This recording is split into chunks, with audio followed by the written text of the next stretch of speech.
Well, thank you everybody and welcome. My name's Lynette Russell and I am delighted to be here with Amy Tunick and Deborah Dank, and we're looking at life. It's called A Big Life. But before, as ever, we will start by an acknowledgement that we are meeting on the unceded lands of the Wurundjeri and the Bunurong people of the Kulin Nation, here in what used to be called Naarm, now known as Melbourne. And we acknowledge elders past and present, and I also like to give thanks to those many elders that have supported the work, both of my own work, but also, of course, Amy and Deb's work as well. So we're here to talk about these two extraordinary books. I do have some notes, I can take them out. And I'm going to start by introducing my two colleagues here. So I'm going to start with Amy Tunick, who holds a Bachelor of Arts, a Masters of Teaching and a PhD, is a Gomeroi Kamilaroi academic who is a parent and a partner on the beautiful Awabakal country. She's a research fellow at Jumbana Institute for Indigenous Education Research at UTS in Sydney. She's passionate about translating the work of higher education institutions into plain language and accessible spaces. Their first book, Tell Me Again, a memoir, was released by UQP, University of Queensland Press, and has since been shortlisted for various awards, including the 2023 Victorian Premier's Literary Award and the 2023 Australian Book Industry Award. Dr.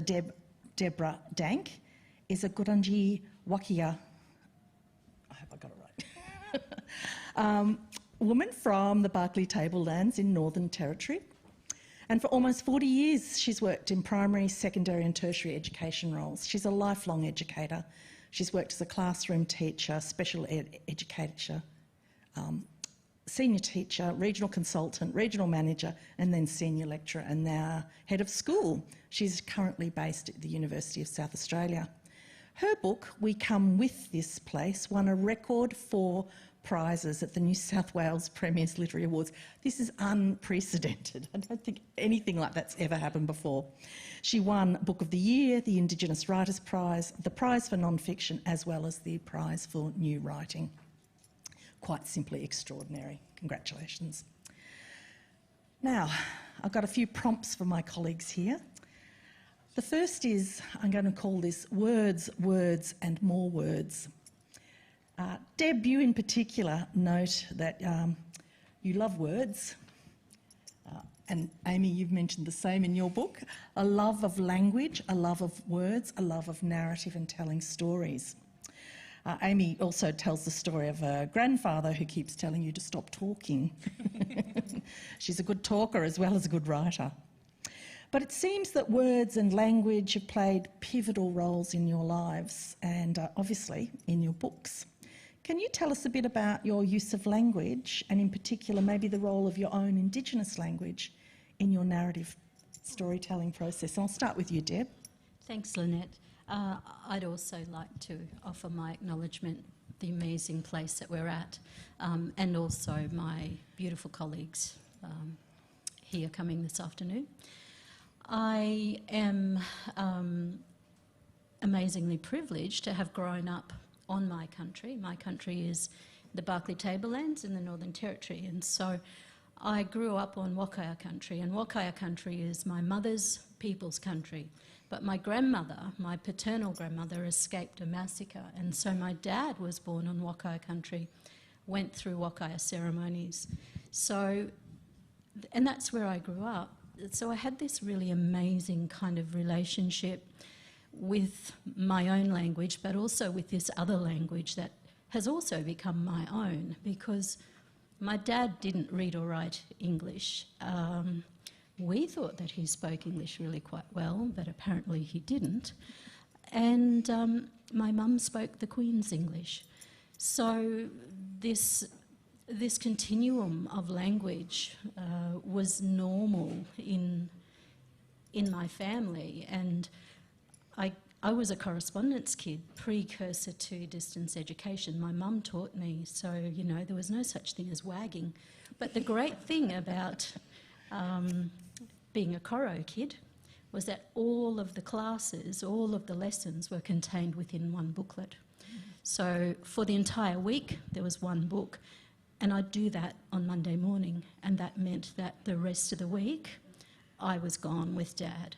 So this really, really normal kind of transitioning back and forth, and within the book that kind of wrote itself, because I certainly didn't sit down and plan to write it. I think it was the juxtaposition of Stenn's Strain English vocabulary with the cognitive functioning, or the semiotic framing within and from my own community. So, Thank you. Amy, you mention a number of times in the book how much you loved school. You loved language, you loved learning, you particularly loved reading.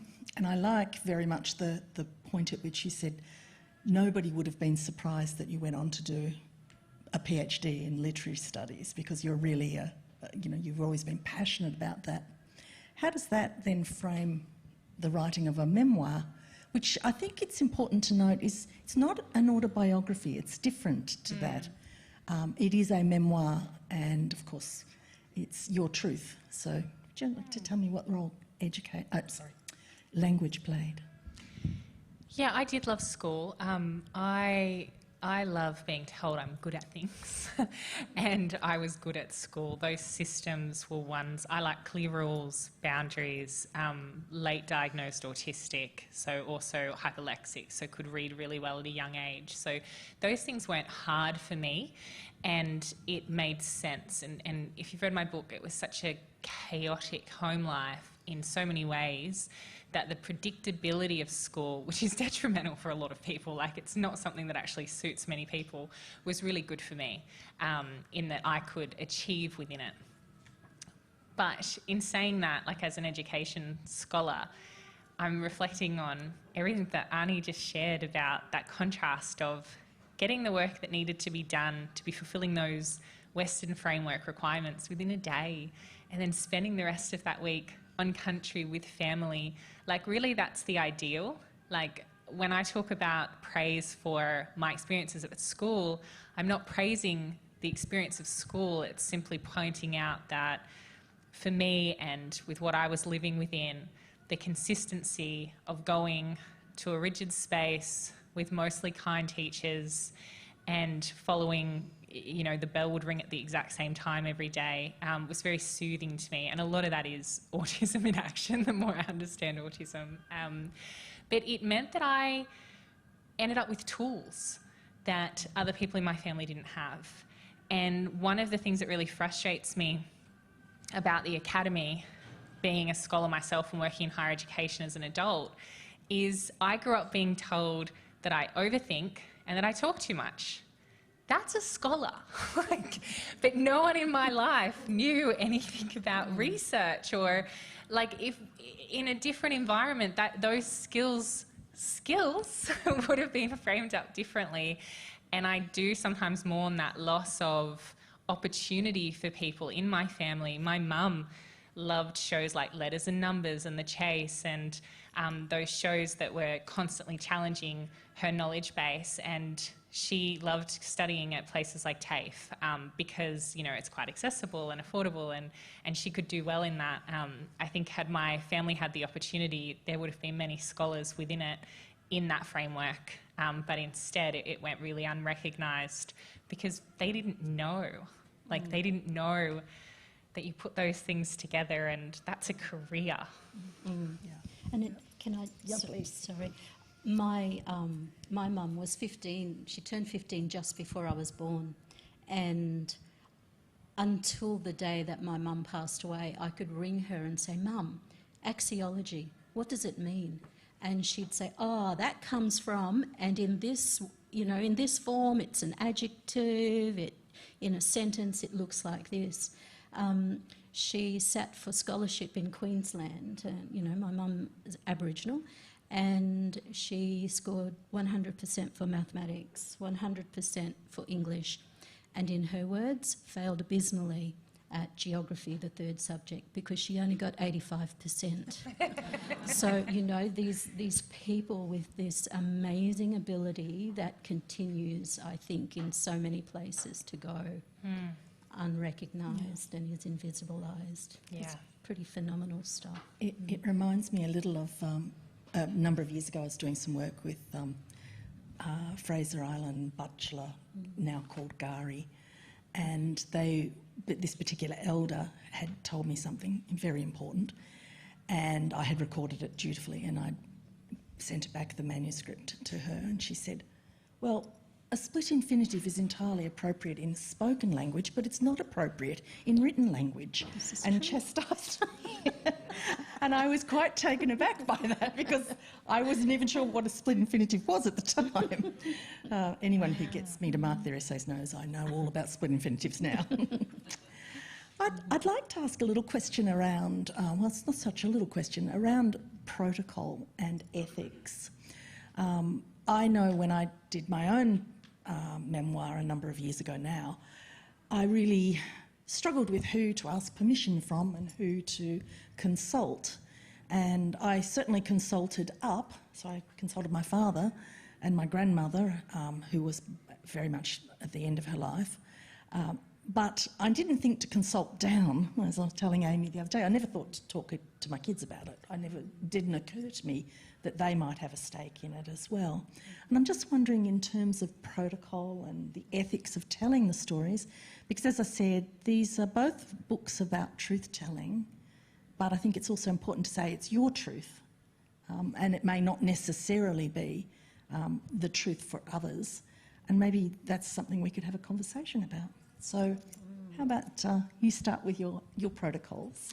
Sure. Although my book, and I think this is where it comes down to a bit like when you were saying about autobiography or memoir, autobiography feels a bit more like an individualistic wrapping up of a life timeline, and that might not be correct at all. That's just how it feels in my brain when I think of the word. Whereas memoir feels like a weaving of storying together.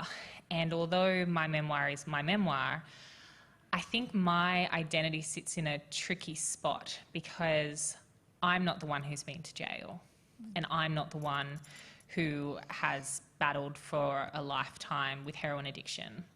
But I was the one born addicted to heroin, and I was the one who grew up within a criminalised and incarcerated family. So those experiences aren't mine alone, and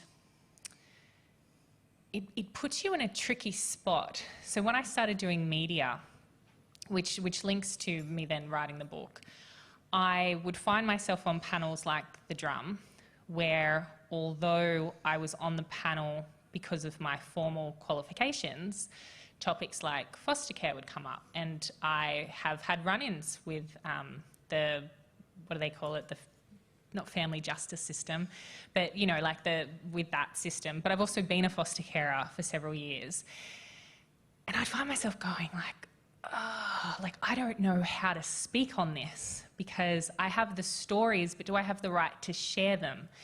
And things would come up about incarceration or homelessness, and I'd be sitting there going, well, like, I've been homeless, but that's something that you work really hard to hide, because it's a myth that most people are kind and will help you when you're vulnerable. Actually, most people are really put off by it.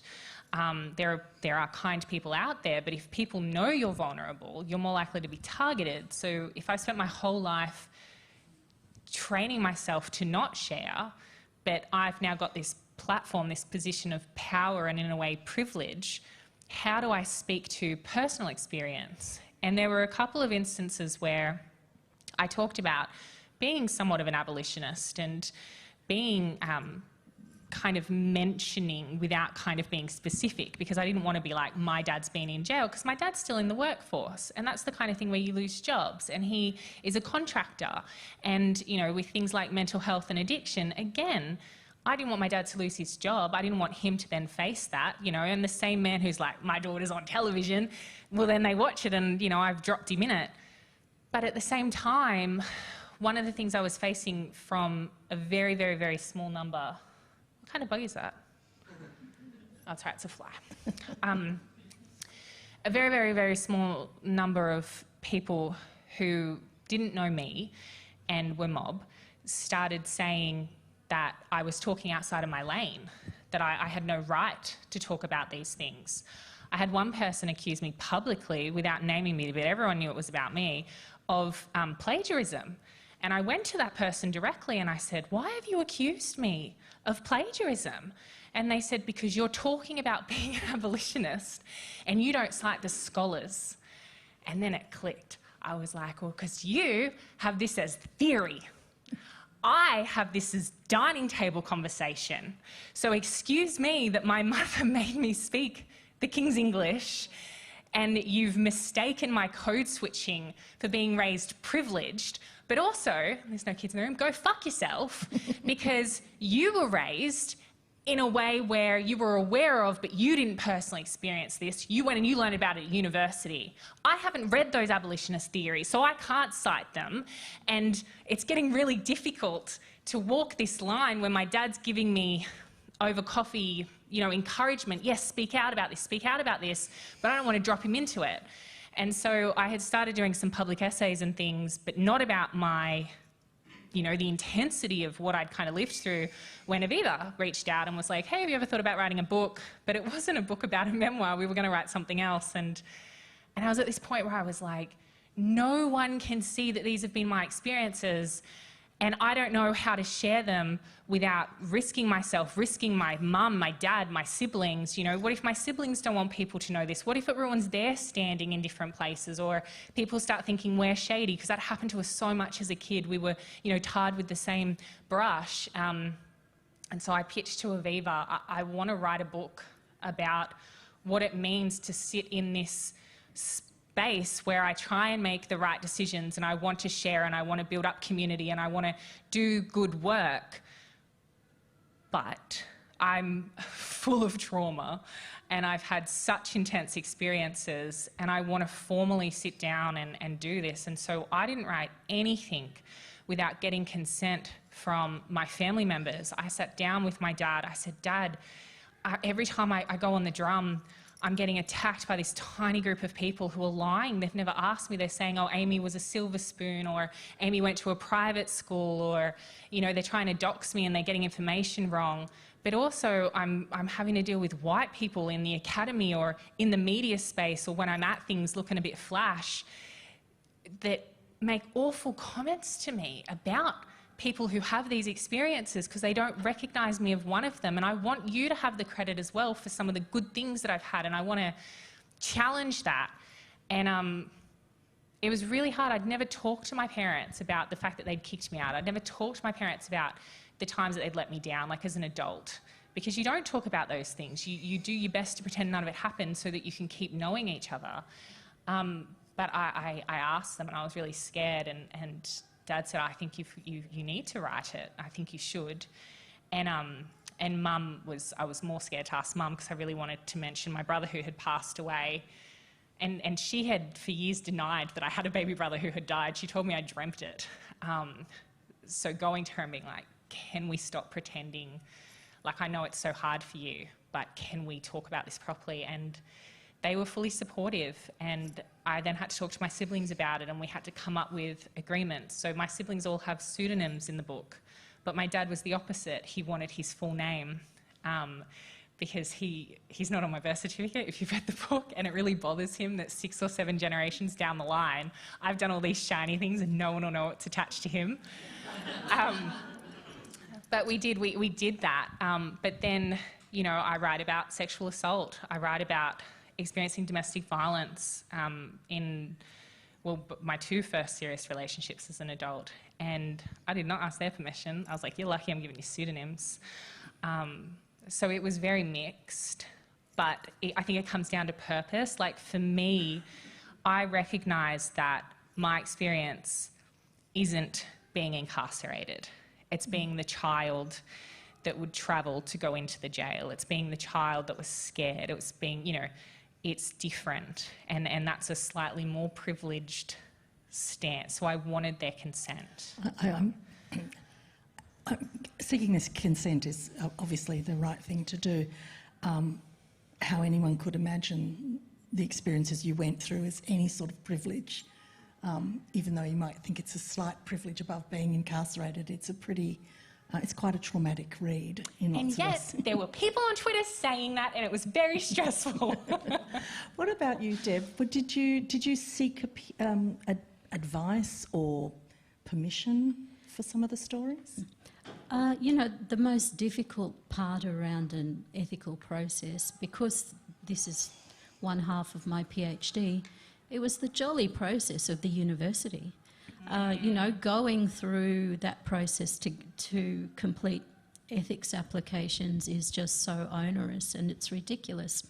It got to the stage where the only way I could respond, I wrote a letter back to the ethics committee in language, because they kept on asking me these stupid questions. How will you take care of people who will contribute? And there was no sense of understanding the complexity of living within my kind of community. It wasn't my family who were going to be, you know, suffering. Hello, Rudy. It wasn't going to be my family who were going to be suffering. It was going to be me, because my responsibility, because I am the privileged person in my family, because not a lot of people in my family have even gone to school, let alone have any level of competency in standard Australian English. So there's always been this expectation, and there's always been this directive: write the stories, you tell the stories. My grandma, you know, you got to tell them, Mom, my girl, you tell them. So yes, it was the university processes. I, of course, went back to everybody, my dad and my mum, very much like yours, Amy. Just write the blasted thing, just write it. My kids, Mum, you're the boss, you write it. Because there's a special expectation of ethical behaviour within my family. And I know that if I don't behave ethically, if I don't do the right thing through the cultural framing, I'm hurting myself the most. It's not just my family and my community that I need to worry about. So that part was not a problem. Everybody was like, yep, why are you wasting time talking to us about it? Just sit down and write it. It was the rest. It was the rest, you know, because there's this sense of having to protect these poor, fragile, defenceless communities within particular spaces in, you know, the non-Aboriginal world that is Australia now. And they had no sense of, you know, there was no cognizance of how much hurt would be with me if I didn't do the right thing. Yeah, of course. Yeah. I've asked both Amy and Deb to prepare, to read a little bit. And so we might start with Deb. And Deb's going to read us something from her beautiful book, We Come With This Place. I still really struggle with this being a book. So I'm a semiotician, love words. The only things that come before words are, you know, as far as my love goes, are my children. I should say my hubby, he may be watching. Horses and country and my family, and then words. And as part of that PhD, as a, you know, exploring semiotic functions from the Western perspective and then developing a framework from an Aboriginal perspective, it was suggested that I write down some stories. And so that's what this has grown from. There was no sense of me writing to a genre, writing to, you know, imagining a particular audience or any of that sort of thing. So it was a genuine privilege. This is the very last story in this little collection, It's called Returning Song. Murrumburna story time, the kids were all thinking. We all sat around a fire that cast only enough light to yellow a few of the trees that stood closest to where we sat. The faintest ribbons of smoke rose from the single gidgee log, slowly letting itself burn into white powdery ash. I breathed the smells and caught the wet traces of damp coming from the river. Children leaned against grannies and the adults sat with their mugs of tea dangling from fingers, arms resting on bent knees. The moon was slipping away to the west as the bones and charred remains of turtle, the remains of our dinner, were intermittently fed into the fire. Back in that dreaming, before we came here, 3 women came in from that salt water, that ocean. They travelled over country, going long way for a long time, and they sat down there at some places. You know them places. We call them names for them in that ceremony. You listen. When you dance for this story, you feel this story. Arm waving to the northeast of us, gesturing with up and down strokes, poking at the log with an extended leg. The disturbed ash flew away with the rising heat to settle where it would, taking with it the remnants of gidgee stories and sonorous voices. As the whispered sounds in the undergrowth mingled with the low-voiced words of our story, we imagined ourselves travelling through those faraway places, imagined the first journey before we came to be Good Angie. And with the motioning of arms, the stories continued.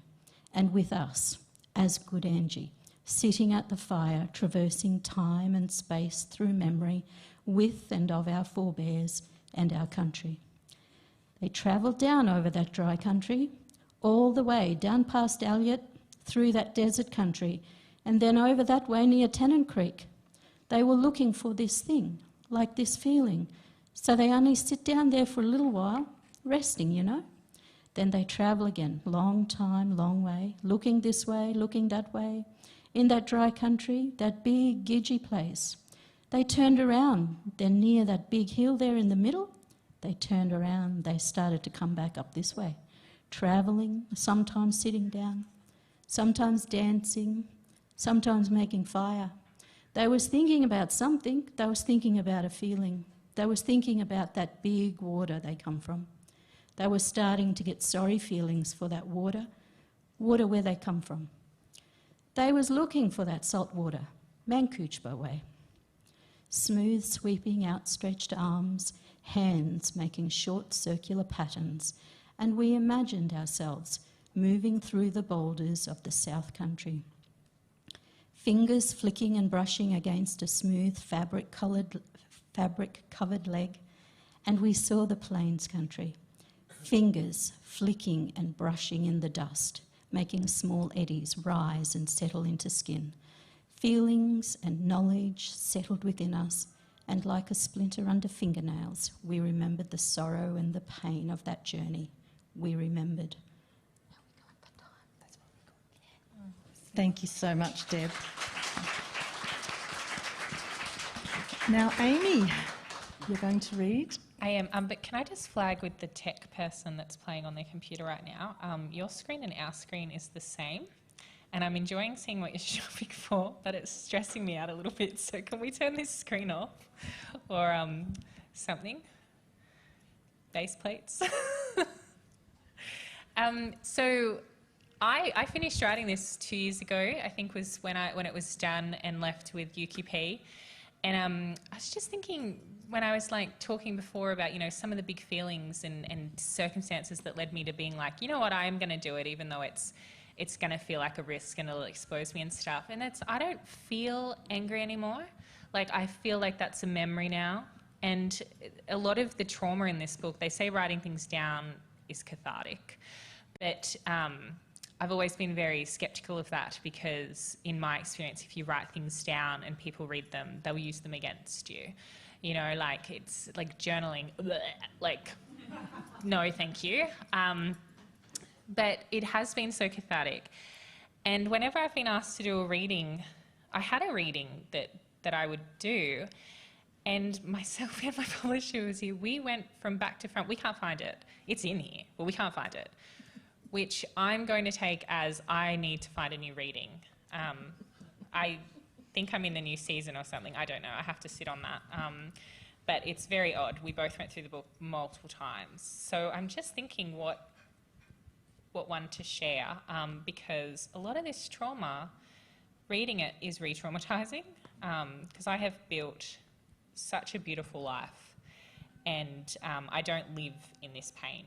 I shared it for a purpose, but If you prefer not to, that's... yeah, there's some nice ones in here. Oh, good. There's some nice ones, but I was just thinking, like the... yeah, I think I'll read this one. Okay, so this is from section 3, and this is towards the end, and it's told from an adult perspective. The ocean air, salty and cleansing, surrounds me.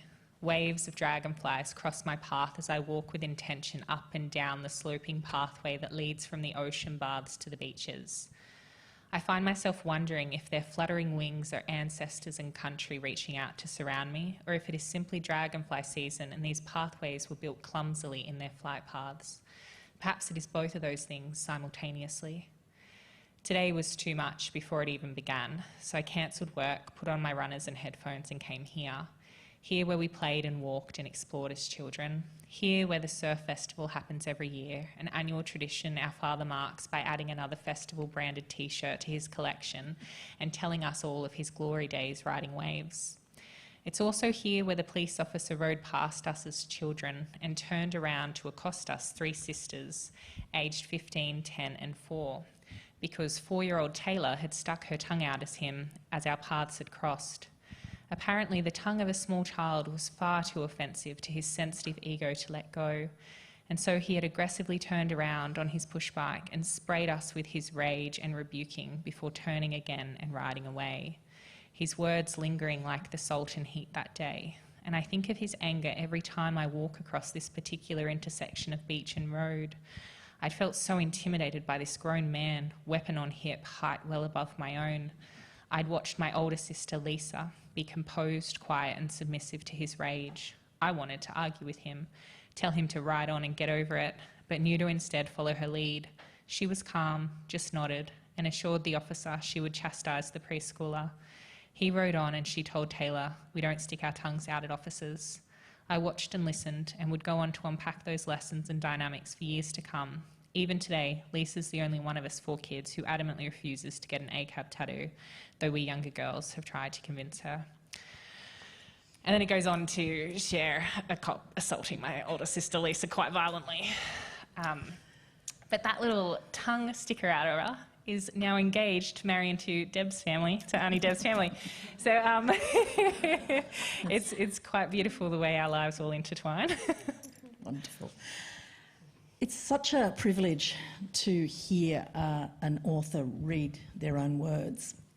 And I, in preparation for this, not merely read the books, but I also listened to them, because both of them have been converted into audiobooks, and remarkably, both of them are narrated by the authors, which is quite unusual, and it's fantastic. There is something absolutely palpably more emotional when I heard the words than when I read them. And a couple of, one might call them scenes, are actually so difficult to hear you say that I almost, really kind of had to listen away or turn my head away. But there's also some great, there's some beautiful uplifting stuff in there as well. I'd love to know a little bit about, I have never done an audio book. I'd love to know a little bit about, Deb, yours in particular. I can hear the emotion in your voice. It cracks. Because I was bawling my eyes out. It cracks at times. But, I'll tell you, again, the scene where you describe walking through the swamp with the crocodile. That's my daughter. It doesn't matter who it is. I was about to have my heart leap through my chest. It was terrifying. Oh, my heart leapt right out of my chest when she came home and said, "Guess what, Mum? You know that paper you signed?" Yeah. Had a great day. I went and collected eggs. Collected crocodile eggs. It's an absolutely... I can barely I barely listen to it. But I'd love to know a little bit about your experience of recording the audio books. I might start with you, Deb, and then Amy. It was actually it was really, really interesting. It was the first time that I'd read this from cover to cover. So, you know, and the kids kept on saying to me, "Mum, do you think you should read before you go?" And, nah, it's fine. You know, I wrote this stuff down, it's fine. And Rick would say, you know, "Are you sure you're going to be right?" And I said, yeah. Went into this studio, and the amazing woman, the sound technician, I'd read along, and I was watching her, and I could see her back, and she'd be sort of like from behind, you know, and I'm thinking, what's going on with her? She cried more than I did. But yeah, because it's called a memoir. I don't know what I call it, because I didn't think about it, and I still don't think about it all that much. But going back to the ethics, it was important that I contain, or I attempt to show the fullness of those of us in there as real people, and not just, you know, the glorious, fun, upbeat sort of stuff. And there are some incredibly ugly things in there, like Amy's book, you know. It's really confronting. So reading that,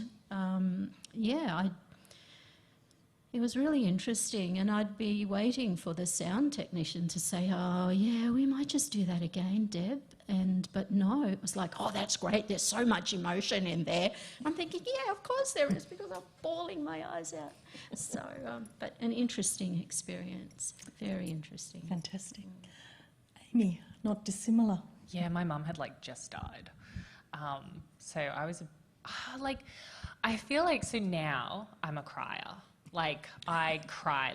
My husband and I were having a chat the other day, because he said something about worrying I'm getting depressed because he keeps seeing me crying, and I had to show him that no, I'm crying. I'm on proposal TikTok, because I just helped my sister's now fiance plan his proposal to her, and so all of my algorithm knew that, and proposals make me cry. I'm now a happy crier. But when I did the Audible, I was still, for most of my life, I had really trained myself to retain emotion, push it down, don't show it. I remember one time when Kumanjai Walker was killed by the police, and there was the big protests, and I went on to the ABC on the panel, and we talked about it, and I'd gotten choked up. And my siblings got really mad and almost fought people in the comments on Facebook and that, because people were like, "Look at the crocodile tears." But they knew it was so rare, and that I was so mad at myself for crying publicly, because I was like, "Emotions weaken your message, they'll use them against you." I used to be so, like that. And so when I did the Audible, it was kind of the start of that breaking down for me. It's so toxic to think like that. But when you've been in survival mode and never had a safety net, every decision feels life-threatening. You really are, there's nothing. If you get it wrong, there's nothing. You're fucked. I'm disabled, I've got a pain specialist, and she was saying to me once, "We need to know what your motivations are. You're always on time, you've got these big work schedules, how do you get through it? You obviously really care about your work." And I was like, "I do, but I'm going to stop you right there. I'm scared of being homeless again. I'm scared of being that hungry again." It's horrifying. See, I'm getting choked up. 2 years ago, Amy would never. But it was the beginning of that cracking. That shell had served me. It's how I got through the degrees, in intense circumstances. I was getting through DV, leaving a bad relationship. I had my babies while I was studying. No one picked up that I was going through a divorce at the start of my PhD, and I was so proud of that. I was like, look at me not missing a single thing. And then I wondered why I was so chronically ill. But I had started to kind of crack and let go of that shell. And so I did cry a little bit. But I think if I was to try and be in that circumstances again, because I think it was 3 weeks after Mum had passed, but there was no other window for the recording. We knew we needed 3 days to get through it. We knew it was going to be hard. So I just went and I did it, and it was really hard. Me now, if I was to be put in that time window, I don't think I would have gotten through it. I did. The poor audio engineer called for more breaks than I did. And I think twice I had to cry enough that I needed to kind of take a step out. But I was still very much caught up in that survival shell where I would just disassociate from everything and get into it. But you can hear it, you can hear that that's shattering in there. And there was a time where me and the engineer were crying at the same time, and I was like, have I had a really bad life? Okay, everyone's really sad, and because so many of my friends had done the pre-reads and been like, Amy, how did you heal your parents leaving you when you were 14? I was like, what? What do you mean? I didn't even think that was a big deal. I just added that for context, for the timeline. And it was Noelle Jacobs, and she was almost crying. She was like, it was so awful. I was like, oh my God, it was so awful. So it was hard, but I got through it because I was still very much disassociating from myself. Whereas now, if I see a cute dog, I cry. I see someone with a baby, I hear just mob yarning up big and laughing. I'm pretty close to crying all the time now. I don't think I'd get through the recording. Thank you. Thank you. Both of you play with time in really creative ways. Both books actually move forward and backwards, and it's really a wonderful way of telling stories. And I was wondering, obviously that is a conscious decision to play with time in that way. And I think, Deb, you might even mention at one point the circularity of time as well. And I just wondered if you'd like to just maybe tell the audience a little bit about that technique for time travel such as it was. See, now I've got to make up something to sound like I actually planned to do this. I sat down and I wrote this the way my family live, the way my family tells stories. And honestly, there is about a chunk of 200 words in this book that I have relocated. Everything else is almost word for word. I'm really embarrassed, but I spelt wading incorrectly. That was wrong. I had wadding. So I was really, really upset about that because I love words and I was not being kind to those words when I got them wrong. But that's just the way things happen in my family. My aunt, we would talk today about going and catching a fish and looking for turtles, and then, on the phone. And then 2 or 3 weeks down the track, the phone would ring and I'd pick it up and it'd be, yeah, and you know what? We should have also, did you hear about their mob? No, and so this kind of thing that just flows and is, if we're being poetic and conscious of categorising language, we'd be talking about the poetics. But that's just how story happens in my family, in my community. It seems totally random, but it is so organised and systematic and structured. There are so many laws and rules about all of it. And yeah, again, my very real privilege of just living in this phenomenal family. I had to take my kids to 5 funerals in 1 week.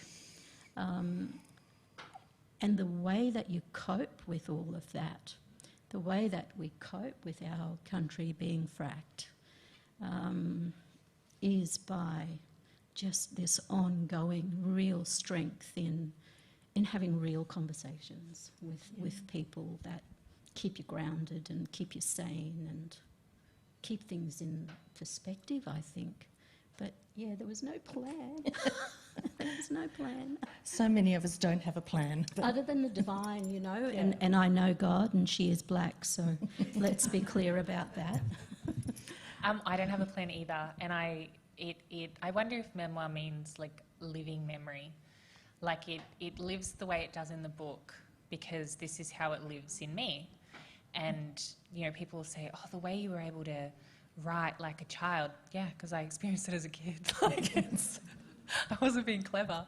And it was really funny when they do the teacher notes, like for your book. And I was going like, oh my gosh, if I got quizzed on my own book, I would get things wrong, because they were talking about like the strategies, the writers. It wasn't a strategy, that's just how it came out.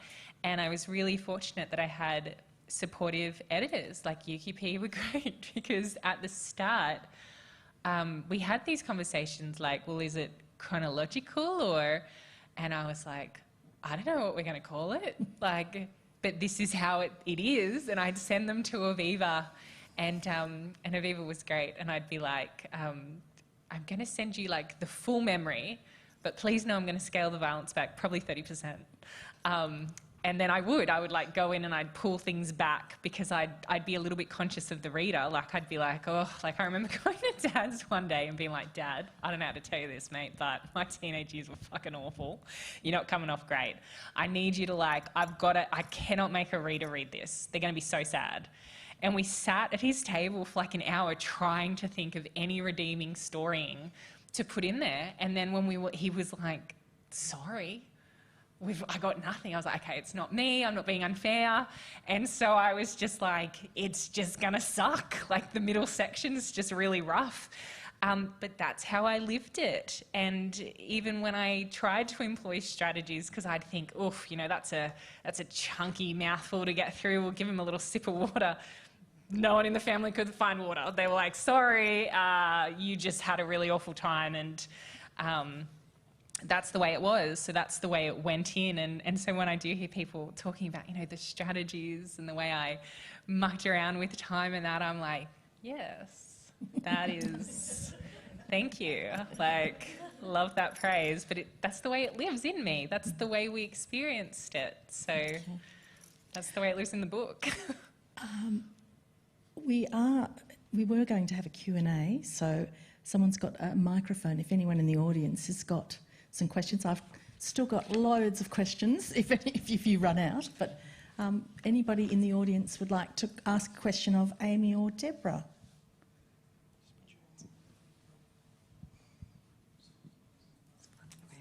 Hi, I'm curious if you ever considered using the mask of fiction for your memoirs, because it's so scary to put your story out there. So did you ever think, okay, maybe I'll use characters and something different so people don't know this is my actual story?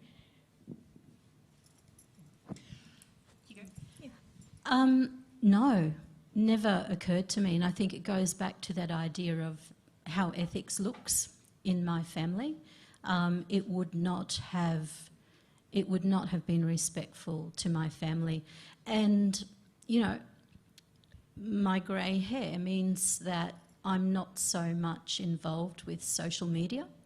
I have no sense of how others are impacted by or are affected by or respond to this. And it goes again to the fact that I have no sense of identity as a writer, because I did not sit down to write this. I'm a semiotician. I'm like Amy, I'm a little bit on the spectrum. I am really comfortable to be talking about semiotics and all of that stuff. This was produced merely to illustrate what semiotics looks like from an Aboriginal perspective, a reframing of really important ideas around how languages make sense of the community and how we utilise those things. So, maybe if I'd actually planned to produce this as a book, but yeah, no, I don't think I would have. Yeah, I think if I was going to do something like that, like I have, and I tease my publisher with this occasionally, like I have an entire children's world that's been growing in my head for like 5 years, and the characters are named, and I have folders saved. Like I have entire worlds that I want to build that are magical and beautiful and fun. Like if I was going to just put out a piece of work that served a different purpose, so entertainment, I wouldn't tell this story. If I had put it out as fiction, I always get non-fiction and fiction confused. If I put it out as made up, then I probably could have included more. Like, I referenced the fact that I experienced childhood sexual assault and note that it wasn't anyone in my family.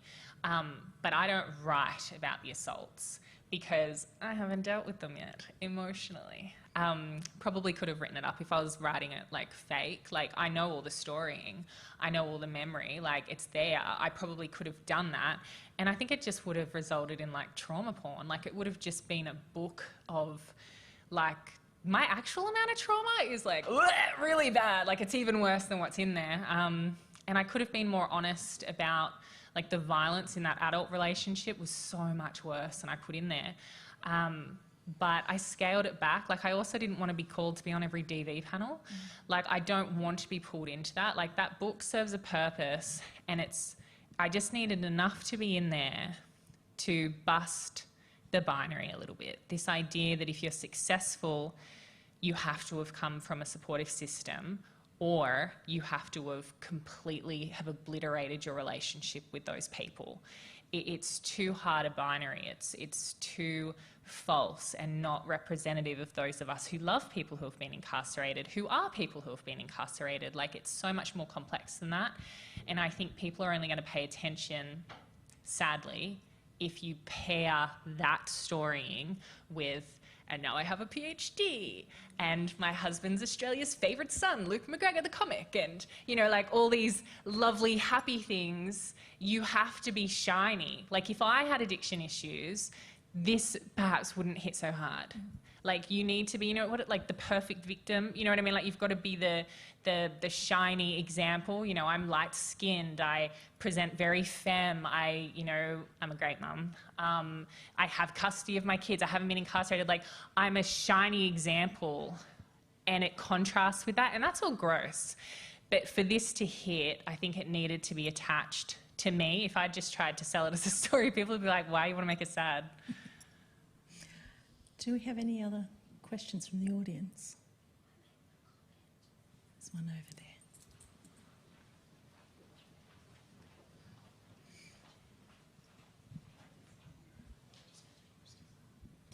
This is mostly for Amy, I think. I'm really aware that when you are having to do media events and talk about your book, there is a high probability of re-traumatising yourself. How are you protecting yourself while you're actually like doing book festivals and interviews where you're talking about this story again? Yeah, I'm not. And I did a podcast recently. Most media orgs have been really good. Like, they've given me a heads up. They've been like, we would really like to ask you specifically about your mum, and we know your mum has passed away recently. Or, like they'll let me know ahead of time. And I went and I did a podcast recently that was, I thought, more about being an academic, more about like achieving a certain level. And when I got in there, the questions, I wasn't emotionally ready. And like, I feel mad at the podcast person, and I'm not sure how like okay that is. And it's become now, like, I haven't invoiced them. And I mean, it's a tiny little amount of money, but the invoice has become an impossible task. So like, I haven't really, like, I give myself space around things. I know we planned the questions for the book tour. Mm-hmm. We workshopped them, and I worked out ahead of time, particularly as an autistic person, having to remind myself, like, you have permission to say, I appreciate you're curious about that, but there's a reason I didn't give more detail in the book. So I created little scripts, but because it had been over a year since the tour and I went in unprepared, like, I did still get caught off guard, and I'm like, I'm a bit sad about it, I'm a bit mad at myself. Like, I think that's a really good question, and it's something, when we're talking about ethics and protocols as well, we're talking about how there aren't really, people don't give you like YouTube essays on, are you sharing your family trauma? Do you come from a marginalised and oppressed community? Here are 10 tips to make sure you don't have a breakdown. You know. Yeah. We're getting very, very close to one more. Yeah, and I do this out of respect for everyone. I just notice that no one else bothers to introduce themselves when they're asking a question, but I do maybe I'm just old-fashioned. So I'm Davina Woods, Gugi Jungan woman from the Ylanji language group in far north Queensland. As a Murray, I've been living on Koori country, on Kulin country, since 1990. Thank you very much for the presentation. My question is to do with, we talk about in our communities about transgenerational trauma. I think there's also a little bit to do with transgenerational cultural knowledge that we may not have even realised we've picked up. I just wanted to know how you feel about that, because when I went to far north Queensland, we're talking with various people in Mareeba and Kuranda and Mossman Gorge communities that I needed to connect to up there. A woman from Mareeba was telling me a dreaming story, and halfway through it she says, yes, and Kuriella, the rainbow serpent, he was hearing language, people speaking, but then he realised it wasn't his people because the language was from those white fellas that had come up to dig the ground, the Chinese that were coming up to dig for the gold. And she had brought in the moment of first colonisation when gold was found on the Hodgkinson River. And it just sort of like, even just remembering it now, it gives me goosebumps, because she had no problem with bringing that time frame into her version of the dreaming story. So what do you think about the idea of there being transgenerational cultural knowledge passed on, specifically around the issue of time? Thanks. Deb. Thank you, Davina, my sister. Not. Yeah, really big question. And again, this is a reflection of where I grew up. We are really traditional. My kids don't call anybody auntie outside of our community because they know that it is being disrespectful to our mum. I struggle to be, when I hear myself being called auntie outside of my community, I love that people are so respectful. But I really struggle with that. The knowledge within my community, as I said before, there are so many laws, you know. I know stuff that I will not ever talk about, and I will not ever tell my kids, because it's not something that is my business. So my name is Pirianjalanga. I'm from the Gurangi Wakaya mob. As a Gurangi person, I'm from Nimarama skin, and I'm related to this Murrumbarana songline. And that means that this part here is my business, and I look after that. I know this part and this part and this part, and I know that part over there too. But I will not ever admit the detail of that. It's against the law. Thank you. Amy, did you? Are you doing Cockatoo Woods? Is that you online?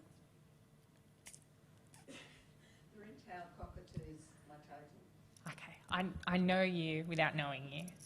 Yeah. Gomeroi are really particular about auntie and uncle as well. So just so you know, I had permission to be referring to Anna's aunt, okay? But yeah, I think it's really important that we are incredibly cautious, particularly when we're putting things to print.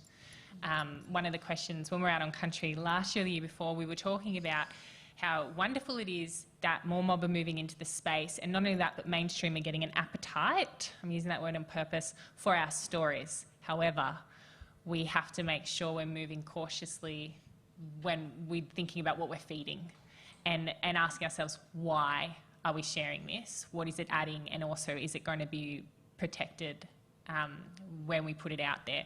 There's a great book, well, I think it was good. I think it's called Ghost Bird, and it's written by Mob, and it's a young adult fiction book. And she writes in the beginning about how she's intentionally changed the hairy man, the scary figure in the book, because she wanted the energy and the storying, but when she went and she got permissions, it was agreed that she would change it to a creature so that no one can co-opt their storying, because that belonged to their community. And I think this comes back to that questioning we were saying around protocols and ethics. we don't have to get permissions for our memoir, but to not get permission wouldn't have made sense for me because it would have hurt me.